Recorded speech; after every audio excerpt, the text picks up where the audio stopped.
여행을 떠날 때 가장 중요한 것은 천운을 만나는 것이죠. 천운을 만난다는 건 뭐냐? 날씨가 좋아야 돼. 내내 비가 오면은 이거는 불행입니다. 단지 지금 계절이 10월 달이기 때문에 물론 내가 좋은 영상을 얻을 수 있는 기회가 많이 있겠지만 비가 올 수도 있습니다. 그런데 10월 2일 날 제가 어려운 여행을 떠나는데 쭉쭉 비가 내리는 겁니다. 이거는 뭐냐? 내일부터 맑은 날씨가 될 것이다. 이 하늘이 나에게 축복을 내리시는구나. 난 첫날 확신을 했습니다. 예정대로 정말 상상할 수 없는 아름다운 영상을 얻었습니다. 저는 물론 여기 카메라도 따라왔지만 제 스스로 요번에 그 니콘 최신 버전을 하나 샀거든요. 근데 정말 카메라가 우수했습니다. 그래서 이 카메라를 통해서 저는 이번 여행을 바라본 것 너무도 감동스러웠습니다. 지도로 말하게 되면은 여기가 이제 소위 북조선이라고 하는 북한인데요. 여기가 이제 백두산이고 여기 꼭대기가 바로 연길인데요. 연길. 그 연길에서 이렇게 가면은 안도라는 데가 나옵니다. 안도라는 데가 나오고 여기 돈화.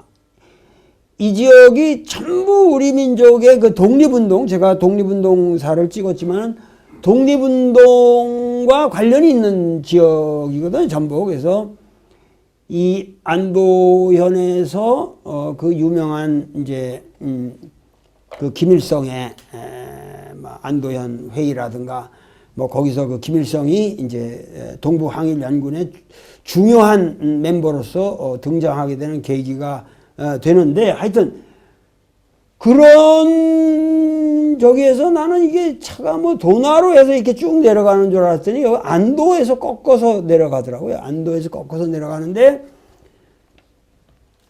떠날 때 뭐 새벽에 뭐 밥을 먹지 못하고 떠났으니까 안도에서 우연하게 그 음식점을 하나 찾았는데 뭐 왜냐면 이게 명절 때라서 특히 명절 때라서 대명절이잖아요. 10월 1일부터 열흘 동안 뭐 그 공식적으로는 7일 동안 완벽하게 다 문을 닫기 때문에 전부가 이 상점이 없었어요. 근데 안도에서 그야말로 그 아주 조그만 소머리 국밥집을 하나 찾았는데 저는 아침에 그렇게 맛있는 소머리 국밥을 처음 먹어봤습니다. 그래서 안도에서 다행스럽게 그 아침을 해결하고 그 안도에서 이렇게 내려가다 동청 동력동자에다가 맑을 청자 거기 푸어허라는 강이 흐르는 지점에 그 전부 그 백두산 줄기니까요.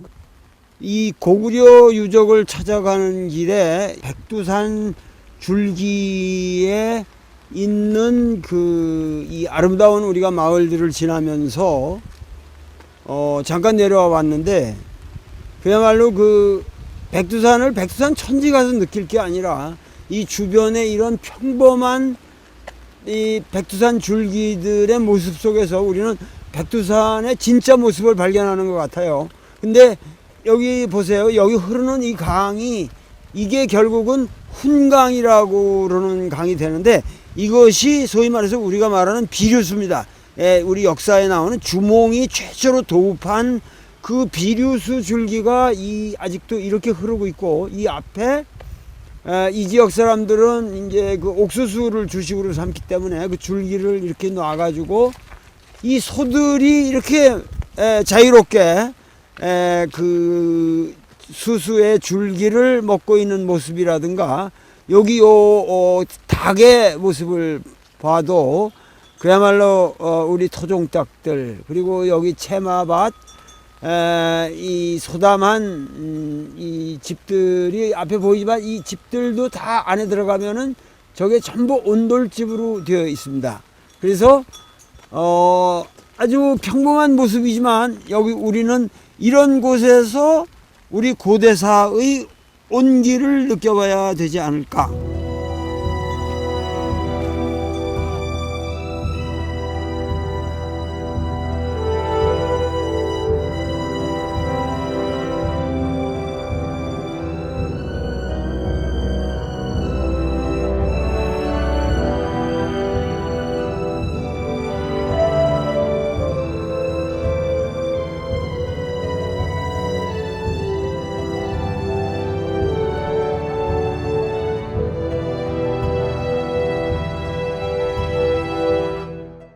거기 얼룩배기 소가 있고 그 닭들이 놀고 그 푸얼허 강이 이렇게 흐르고 거기 백두산 줄기가 있는 모습들이 너무도 아름다웠기 때문에 제가 그 기억에 남습니다. 그리고 무송이라는 도시를 들어가게 되는데 이 무송이라는 곳은 김밀성의 아버지 김형직이 살았던 곳입니다. 그래서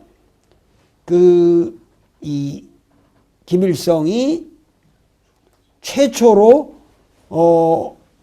이 만주 땅으로 오게 되는 곳이 바로 이 무송이라는 지역인데 사람들이 이제 저쪽으로 시내로 들어가서 집을 찾는다 그러는데 내가 입구에서 좋은 음식점을 봤거든요. 그래서 제가 가자. 근데 계속 그 운전사가 저쪽으로 가야 좋은 데가 있다는 거예요. 그래서 내가 그러지 말고 차를 돌려라. 그래서 180도를 돌려가지고 갔더니 내가 그 맛있다고 그러는 집이 찻집이에요. 그래서 이게 내가 미안하잖아요.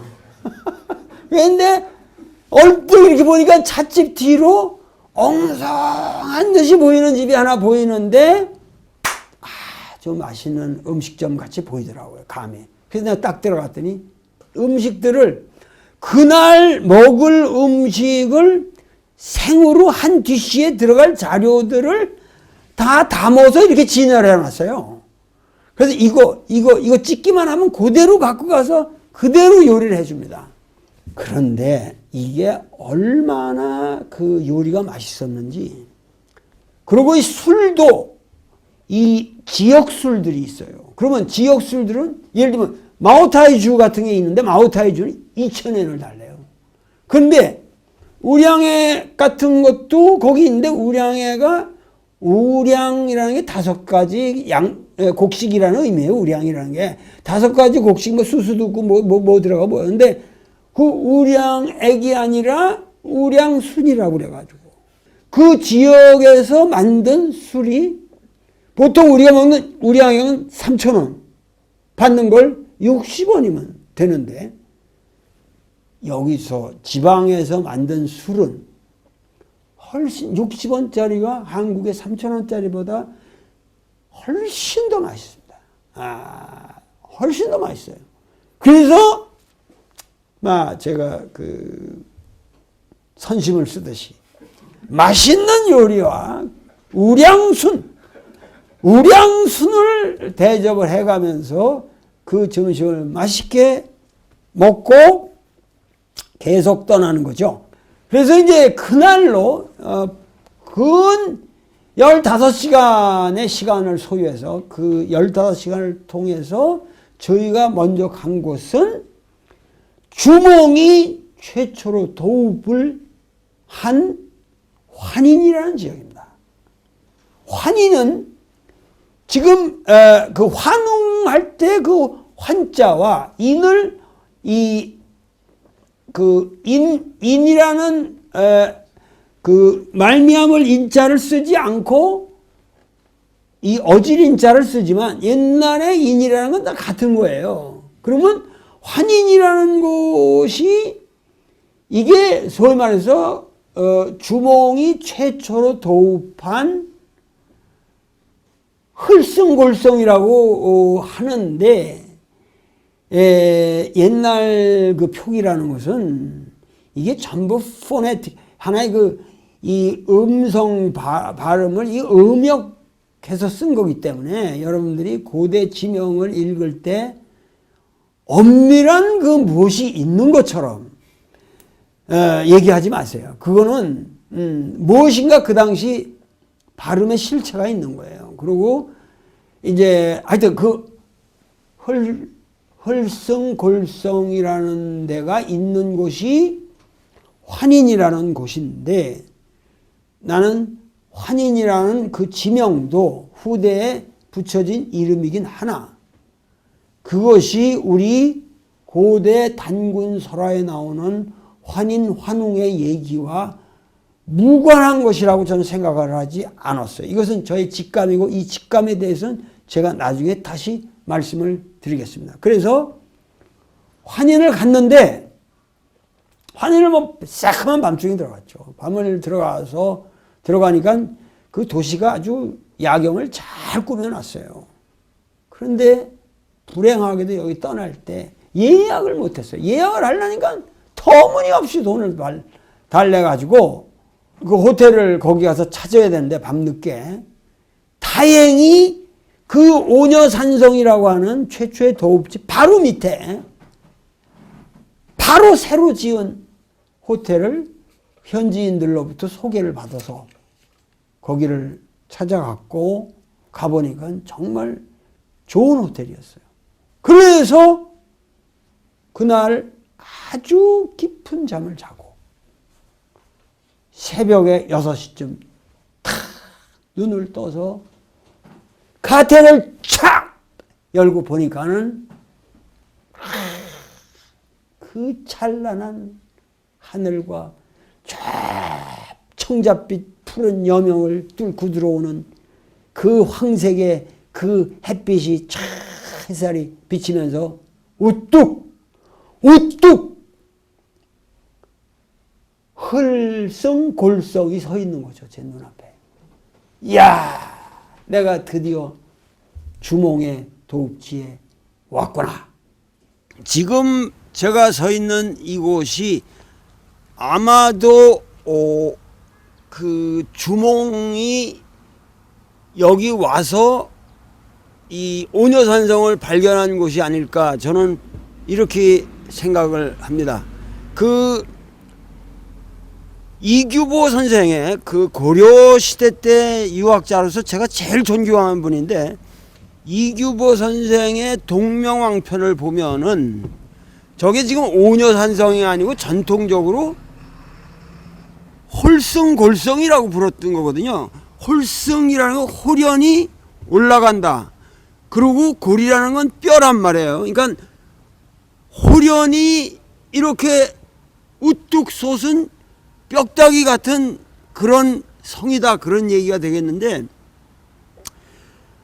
이규보 선생이 왜 이게 신화냐, 그래서 그 양반이 김부식이 그 원래 삼국사기를 쓸 때 자료로 삼았던 구 삼국사기가 그에게 있었던 모양이에요. 그래서 이규보 선생이 그걸 보니까 너무도 자세히 이 상황이 설명되어 있는데, 그야말로 이것은 하나의 환상이 아니고 성인 성자를 써서 성의 문제고, 이것은 기이한 그 공자가 말한 괴력난신의 기이한 것이 아니라 이것은 신적인 세계다.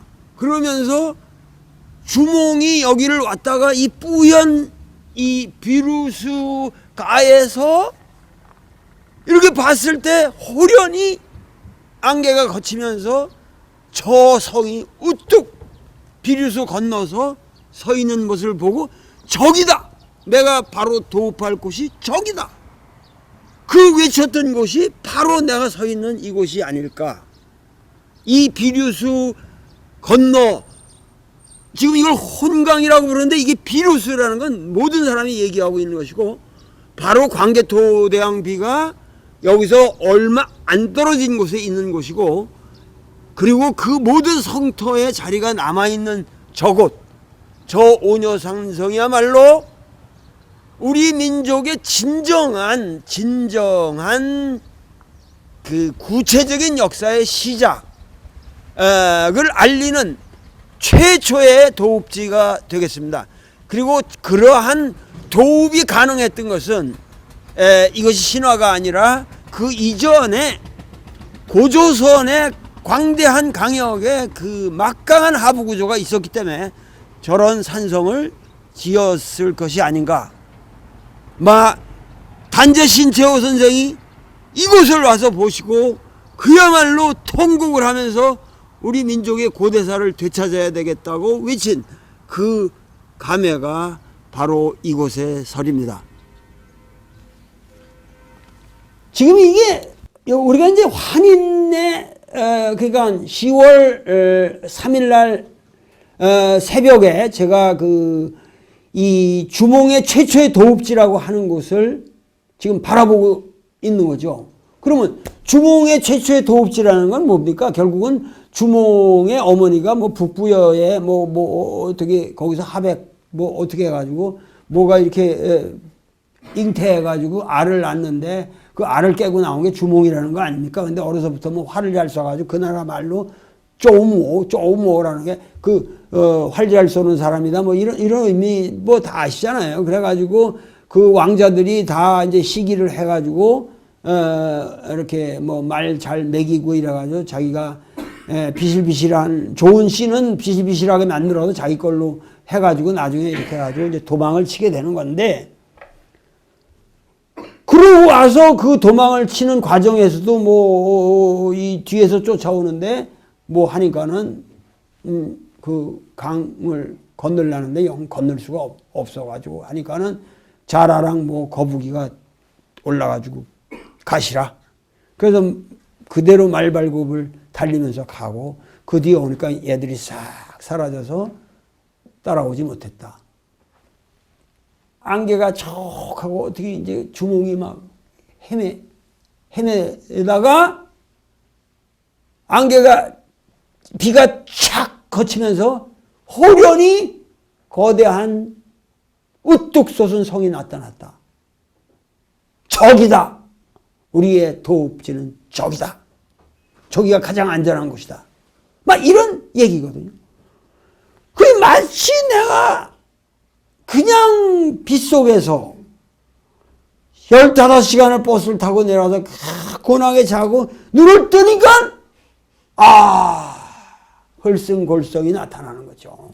그러니까 이게 우연의 일치이면서 여기야말로 우리가 이런 얘기를 우리가 접할 때 그거를 보는 순간 제가 충격을 받은 것은 우리는 이러한 얘기를 주몽이 몇 사람 아래서 태어난 이런 신화적인 얘기, 그래서 아래서 태어나가지고 어떻게 해서 몇 사람 데리고 와서 그냥 몇 놈이서 그냥 말 타고 이거 건너가지고 따돌리고 와가지고 여기 와서 도읍했다. 이게 우리에게 있어서는 고구려라는 게 이런 신화적 기술을 통해서 우리에게 알려줬잖아요. 그런데 와서 보니까 막상 이거는 신화가 아닌 현실이고, 그리고 그들이 도읍한 그 도읍지의 모습은 최소한 수만 명의 인력을 동원하지 않으면 세울 수 없는 곳입니다. 그러면 뭐냐면 그것은 우리에게서 신화적 기술로서 인지되지만 그 신화적 기술을 한 것은 어떤 방대한 세력에 의해서 만들어진 역사적 과정을 신화적으로 표현한 것일 뿐이라는 얘기죠. 그러니까 이 성서신학에 관해서 불트만이 모든 신화는 비신화화해야만, demythologization. 제가 그 도마복음 강의하면서 여러분들에게 계속 강의했지만은 비신화화해야만 오히려 신화가 아닌 역사가 드러나게 된다. 그러니까 신화는 반드시 비신화화의 과정을 거쳐야 된다. 즉 뭐냐면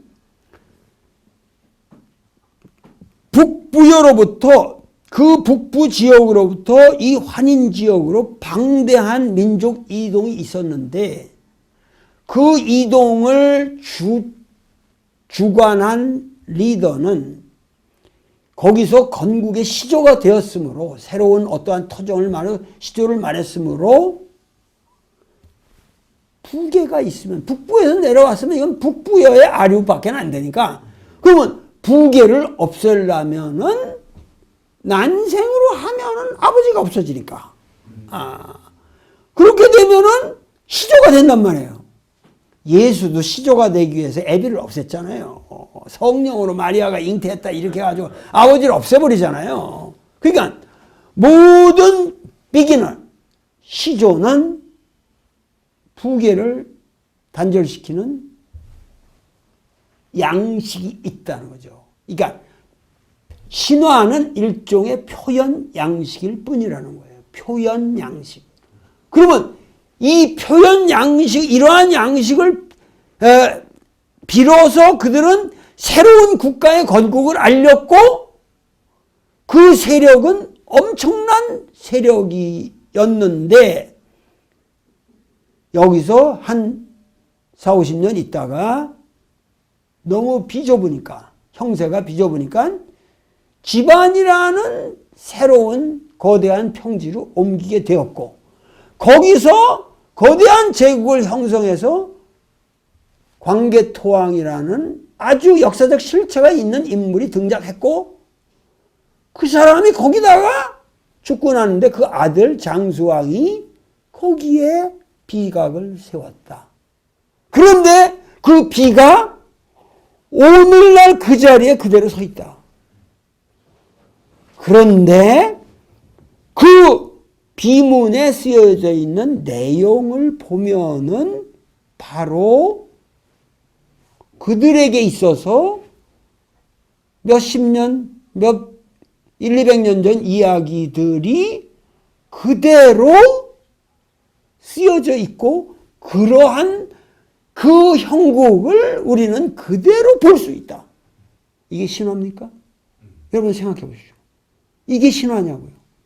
여기 비석이 있고 방대한 무덤들이 있고 거대한 성들이 있고 이것이 한 지역에 밀집되어 있고 이것이 문헌적인 증거를 가지고 있는데 공자는 하나라는 증거가 없어서 내가 말하기가 어렵고 은나라는 뭐 송에 좀 남아있긴 한데 송에 남아있는 것만도 빈약하다. 왜? 그때는 공자는 우리처럼 각골문을 못 봤거든요. 그러니까 증거가 빈약해서 내가 말하기 어렵다. 그래서 나는 주나라를 오종주라. 난 주나라를 따르겠다 그랬단 말이에요. 그런데 이거는 은나라 하나라 얘기가 아니라 기나라 송나라 얘기가 아니라 바로 비석이 있고 거기에 이 비석에 방대한 내용이 적혀져 있고 이 지명 인명을 그대로 추구할 수 있는 무덤이 있고 그 옆에 성이 있는데 어떻게 이것이 신화냐. 자, 나는 처음 환인성에서 오녀산성 흘성골성 우리가 보통 졸본성이라고도 말하고 여러 가지 이름으로 말하고 있지만은 이 최초의 주몽의 도읍지를 쳐다보는 순간 아름다운 벌써 가을이 되니까 누런 밭이 있고 그 위에 단풍이 불구스럽게 있고 거기에 우뚝 솟은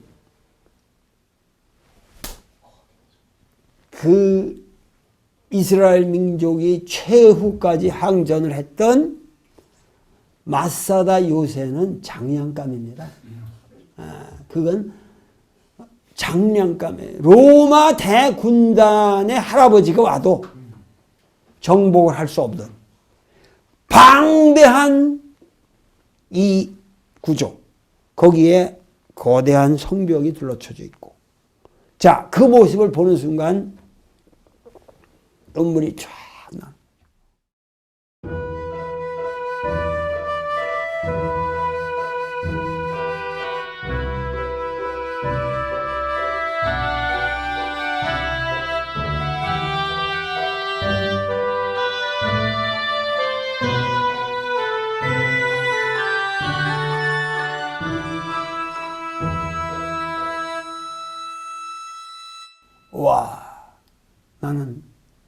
신화 속에, 내가 신화 속에 살았구나. 주몽이 신화 속에 산 게 아니라 내가, 나의 인식이 신화 속에 살았구나. 세상에 이런 사기가 어딨냐, 내가. 고군의 역사를 현실로 보지 않고. 그러면 지금 막스가 말한 대로 우리 소위 말해서 20세기의 최대의 변화가 역사는 어디까지나 경제적 토대, 경제사적으로 봐야 된다. 하부구조의 토대를 봐서 얘기해. 그러면 그 고구려 유적을 우리가 생각할 때 그 밑에 엄청난 하부구조, 경제적 토대가 있었을 거라고. 거기에는 엄청난 민중이 있었고, 이것이 가능하려면 어떻게 주몽이 몇 사람이 와가지고 그걸 건국이라는 게 말이 되냐. 그 이전에 이미 방대한 국가 세력들이 있었고, 그 국가 세력을 주몽이 위에서 내려와서 새로운 지배 세력으로 등장하면서 건국신화를 만들었을 것이다. 그러면 그 이전의 역사는 무엇이냐? 이 문제가 바로 고조선과 직결이 되는 문제라는 거죠. 그러니까 우리 역사를 우리가 삼국시대의 건국 설화부터 들어갈 것이 아니라 여러분들이 집안 환인에 오셔가지고 두 눈으로 확인할 수 있는 하부구조. 이 하부구조로부터 삼국사기의 한 줄을 볼 것이 아니라 그 환인에 깔려있는 거대한 누런 논두랑을 바라보시면서 이것이 진정 우리의 역사의 페이지였구나. 왜 내가 이걸 몰랐던가 하는 느낌을 가지고 역사를 한번 바라봐 주셨으면 합니다. 자, 우리는 이제 오녀산성으로 올라가기 시작합니다. 우리가 불행하게도 지명들이 우리 지명으로 되어 있지 않고 오녀산성이다. 이런 것도 잘못된 지명 아닙니까? 원래 이 산성을 홀승골성이라고 말하는 것이지만은 우리는 졸본성이라는 이름으로 더 가깝게 다가오죠. 근데 이걸 오녀산성이라고 그런 것은 당나라 때 무슨 당나라 군사가 그 아주 곤경에 처해 있을 때 5 여자가 나타나서 도와줬다는 신화 때문에 이런 이름이 만들어진 겁니다. 근데 지금 제가 이 걷고 있는 길을 그 18반이라고 부르는 거는 그 여기 산성을 그 당시 반드시 올라갈 수 없었으니까 이렇게 그 마차나 이런 것들이 그 짐을 싣고 다니는 것이 실제로 이렇게 애돌아 갈 수 있도록 이거를 만들었는데 그것이 여기 올라가는 길이 18구비가 된다. 그래서 18반 길이라는 그런 이름이 붙은 것입니다. 여기가 그러니까 쉽게 말하면 졸본 부여를 세운 곳인데 어떻게 됐든 이 사람들은 저 북부여에서 쫓겨서 내려온 사람들이라서 산 위에다가 우선 안전한 곳을 골라서 여기에 정착을 했던 거죠.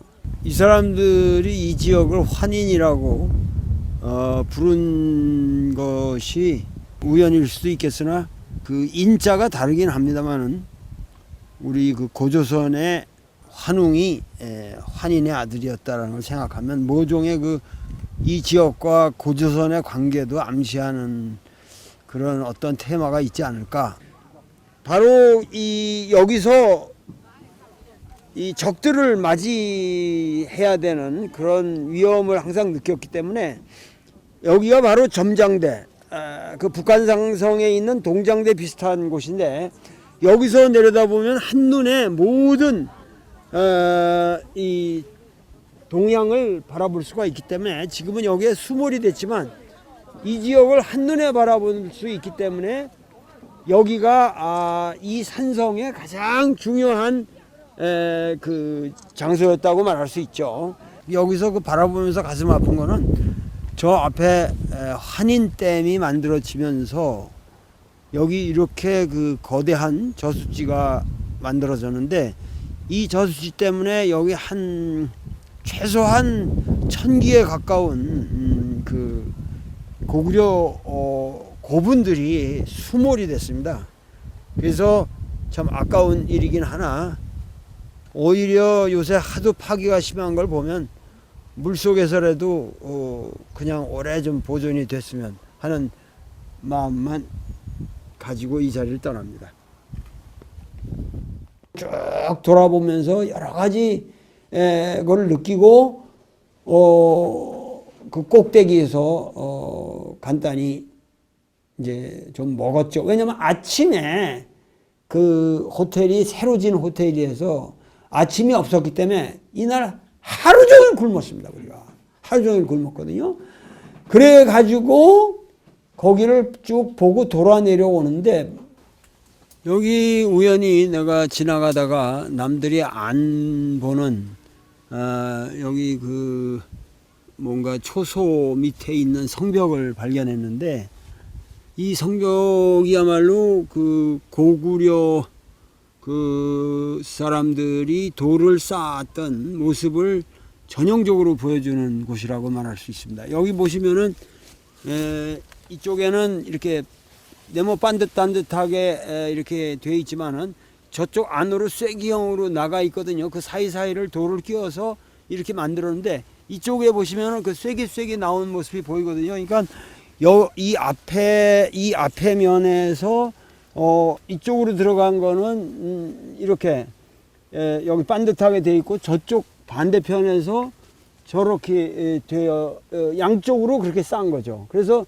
두껍게 이 성벽이 이 작은 돌을 쌓아서 했지만은 그걸 너무 반듯하게 깎을 수가 없으니까 이렇게 쐐기형으로 해서 그 사이사이 돌을 끼워 넣어서 안정성을 갖게 해서 양쪽으로 이렇게 두툼하게 만든 이 벽의 형태가 고구려 사람들이 가장 전형적으로 쌓았던 성벽의 모습입니다. 여기 쭉 보시면은 그런 그 양면 구조를 단적으로 보여주죠.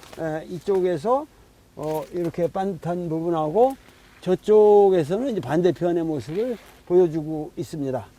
이런 성벽의 그 구조만 보아도 그 주봉이 건국한 이 졸본부여가 결코 작은 사람들의 집단은 아니었고 상당히 그 거대 집단이었다는 생각이 듭니다. 그래서 우리가 고대사를 새롭게 인식해야 되는 당위성도 바로 이런 성을 쳐다보면서 우리가 느껴야 되는 것이죠. 골승골성이라고 하는 우리나라 가장 그 도읍지로서는 위치가 가장 확실하게 우리가 그 확인할 수 있는 그런 고구려 유적을 우리가 지금 다 보고 내려왔는데 그 느끼는 것은 제가 그 꼭대기에서 그 주몽이 살았다는 왕궁을 보면은 아주 조그맣거든요. 그래서 상당히 사람이 많지도 않고 그런 것으로 생각했는데 이 성벽의 규모가 우리나라의 북한산성 비슷하고 그렇게 하고 그 안에 자신의 왕궁터를 그렇게 작게 만들었다는 것 자체가 그 주몽이라는 사람이 얼마나 인간적이었고 그 자기와 더불어 동고동락을 같이 한 인민들과 일체가 돼서 다스렸던 사람인가 하는 것을 알 수 있고 이 사람이 21살에 여기 와서 도읍을 정하고 왕이 된 후로 여기서 40세 나이 40세 되던 해에 그러니까 21년 동안 여기서 통치를 하고 뭔가 그 왕노릇하는 데에 대해서 이 세상에 대해서 자기는 뭔가 그 비관의 염을 품고 이제는 내가 왕위를 물려주고 나는 하늘로 올라가겠다 해서 본인이 승천을 자청해서 한 것으로 되어 있습니다. 그렇게 하고 유리왕 22년에 여기서 천도를 하거든요. 저쪽 압록강변으로. 그러니까는 여기에 전부 40년을 도읍했던 거죠. 근데 40년 도읍지의 모습이 이렇게 광대하다고 말한다면, 우리가 마사다 요새를 생각하면서 그야말로 인류의 보편사, 결국은 우리의 고대사는 어떠한 갸냘픈 신화가 아니라 인류의 보편사와 같은 보조를 맞추면서 이렇게 발전해 내려온 역사라고 하는 인식을 새롭게 해야 되겠다는 그런 각오를 느꼈습니다. 그리고 내려오다가 이렇게 그 기슭에, 오녀산성 기슭에 만주인 할아버지가 조그만 오두막집에서 살면서, 근데 제 그 장인 모습이랑 아주, 그러니까 제 장인이 이쪽 지역 분인데, 제가 여길 다니면서 느끼는 이 만주인들 골상 속에서 저는 제 장인을 계속 연상을 했는데, 하여튼 그 할아버지가 산삼이라고 파는데 200원을 달래는 거예요. 근데 그 집의 모습이 하도 아름다워서 제가 그걸 하나 보니까, 제가 좀 눈썰미가 있잖아요. 한의학을 공부한 사람이. 보니까 이 노두가 장난이 아니에요. 그리고 노두가 길어야 되고, 그러면 그 연도수가 나타나거든요. 그러고 이제 실뿌리가, 이게 중요한데, 실뿌리가.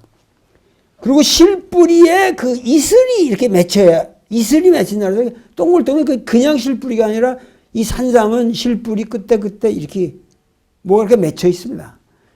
근데 그 형태가, 그게 진짜 있더란 말이에요. 근데 200원을 달라고 해서 우리나라 돈으로 하면 한 5만 원밖에 안 되는 거니까, 많어 봐야 오케이 하고서 샀거든요. 그 뒤로 제가 이것의 덕을 엄청 봤습니다. 이걸 먹었는데 가슴이 울렁울렁거리고, 그런데 가장 중요한 건 명연을 우러나기 전에 하여튼 엄청나게 대변을 받아요. 그러니까 하여튼 그 오녀산성에서 저는 이런 체험도 했고, 마지막 소감을 말한다면은 거기 있는 산성의 구조가 꼭 지금 우리가 서울에 있는 북한 산성을 바라보고 느끼는 그런 규모였다. 그렇게만 여러분들이 인식을 해 주시면, 이 최초의 고구려 도읍지가 어떠한 스케일이었다는 것. 그러나 여러분들이 아셔야 될 것은, 이것은 어디까지나 산성이고, 산성이라는 것과 더불어 저 평지에 평지성이 있었다는 거죠. 그러니까 산성 구조라는 것은 오늘날 그 산 꼭대기에 있었기 때문에 많이 남아 있는 것이고, 평지성들은 지금 도시가 되어가지고 그걸 다 파헤쳐 버려가지고 밑에 있는 것을 아래 하자를 써서 아래에 있는 옛 성이다 그래서 하고성자라고 하는데, 이 하고성자를 찾느라고 엄청난 고생을 했습니다. 아무도 몰라, 현지인들이. 그래서 저는 여기 그 연변대학의 교수님인데, 불과 20대의 젊은 나이에 여기 교수가 된 분인데, 이 고구려사 전공 교수고, 그래서 그분하고 계속 전화를 하면서, 왜냐면 현지인들을 봐도 오녀산성이 유명한 고족은 아는데 하고성지는 아무도 몰라요. 그렇게 해서 그분하고 전화를 하는데 보니까는 가장 상책은 그 지역에 그 택시 기사를 잡아가지고 그 택시 기사와 자기를 연결해 달라. 그래서 택시 기사를 한 사람을 잡았는데 잘생긴 만주 인인데 이 사람도 어떻게 딱 보면 이 동네 마피아 조직은 다 잡고 있는 듯이 보이는 멋있는 청년이에요. 근데 이 사람이 자기가 안내하겠다. 그래가지고 하고성자는 그 사람도 찾지를 못하고 그냥 헤매다가 못 찾고 자기가 찾겠다고 그러는데 상고성자, 이 하고성자에 대해서 상고성이라는 게 또 있는데 그 상고성자 성 옆으로 엄청난 무덤군이 있는 거예요. 저 산성과 그 쌍벽을 이루는 이 지상의 궁성터를 찾으려고 그것이 하고성자라는 이름으로 남아있는데 그 유적 성터가 그것을 아무리 발견하려고 해도 결국 발견하지 못해가지고 당지 사람들도 모르고 그래서 아주 천신만고 끝에 찾아온 곳이 바로 여기는 상고성자라는 하고성자와 상고성자 지역에 있는 여기는 이제 그 상고성자 지역에 있는 무덤대겠습니다. 이 무덤대는 아주 귀한 유적으로 고구려 유적으로 이 모든 고구려 유적의 그 발전 가능한 모든 양식을 보여주는 돌무덤이라고 돌무덤이라 말할 수 있는데 이 하단에 큰 이렇게 사각으로 기단을 쌓고 그리고 그 위에 피라미드식으로 이렇게 이제 나아가는 전 단계로서 그 위에 우리나라 그 흙의 봉분에 해당되는 것을 돌로 쌓았습니다. 그러니까 그래서 이 모양이 지금 남아 있는 것이고 그 고구려 사람들은 석실을 지하로 만들거나 그렇게 해서 무덤을 만들지 않고 모든 것이 지상에 있거든요. 그래서 아마도 여기 관을 놓고 거기다 돌로 덮었을 것이다. 그래서 이것이 한두 개가 아니고 이 지역에 아주 소박한 형태로 여기저기 남아 있는 게 보이기 때문에 이것을 우리가 이 지역의 무덤대라고 보통 하는데 참 그 감개무량합니다. 이 무덤군에서 최초의 고구려 고분 형태의 모든 발전 양식을 확인할 수가 있었어요. 그러고 나서 이제 제가 가장 관심을 가졌던 것이 뭐냐면 거기에 미창구 장군묘라는 것이 있거든요. 왜냐하면 오녀산성 안에 그 미창구 장군묘의 석실이 모형이 공개되어 있습니다. 그래서 미창구로 가는데 그야말로 이 옥수수 재배가 엄청나다는 거죠. 그만큼 옥수수가 주식 노릇을 하는 거죠. 그래서 그 장해모의 최초의 문제장 홍가오량의 장면을 연상케 하는 그 깊은 골로 쫙 들어가는데 거기 거대한 장군총이 나타나는 거죠. 이곳이 바로 그 미창구 장군묘라고 하는 곳인데 바로 요 아래에 동네가 미창구라는 동네이기 때문에 이런 이름이 붙었을 뿐입니다. 근데 이 미창구 북쪽으로 고구려 분묘가 거의 10기나 있답니다. 그 중에서 가장 큰 것으로 이게 대표적인 것인데 그래서 그냥 장군묘라고 그러지만 이 안에 그 겉은 흙으로 완전히 이렇게 신라 무덤처럼 보이지만은 그 안에 그 석실로 이게 아주 잘 짜여져 있는데 그 석실이 연꽃 무늬로 돼 있어서 그 불교의 영향을 나타낸다. 그 모형이 바로 그 박물관에 잘 전시되어 있었죠. 과연 이 묘의 주인공이 누구냐? 그 연꽃무늬 밑으로 왕자가 많이 새겨져 있기 때문에 이것이 왕의 무덤이 아니냐라고도 말하지만은 그렇게 볼 수는 없고, 대개 이것을 4세기 말경에 무덤으로 추측하고 있습니다. 일설에는 이 무덤의 주인공을 발기의 후손으로 보기도 하는데, 그건 뭐 알 수가 없습니다. 영원히 아마도 이 무덤의 주인공은 우리에게 알려질 것 같지가 않습니다. 이 장군묘 꼭대기 와서 내려다 보이는 저 앞에 강이 있는데, 이거를 우알 아자를 써서 아하라고, 이 아허 이렇게 말하는데, 하여튼 여기서 바라보는 모습이 참 대단히 아름답습니다. 그 농촌들도 과거에 우리가 느끼던 그 아름다운 농촌의 모습이 그대로 남아 있고, 풍광이 그야말로 이 고구려의 기상을 우리가 느낄 수 있게 하는데, 지금 여기 이 지역은 그 최초의 도읍지인 홀승골성에서는 상당히 남쪽으로 멀리 떨어진 곳입니다.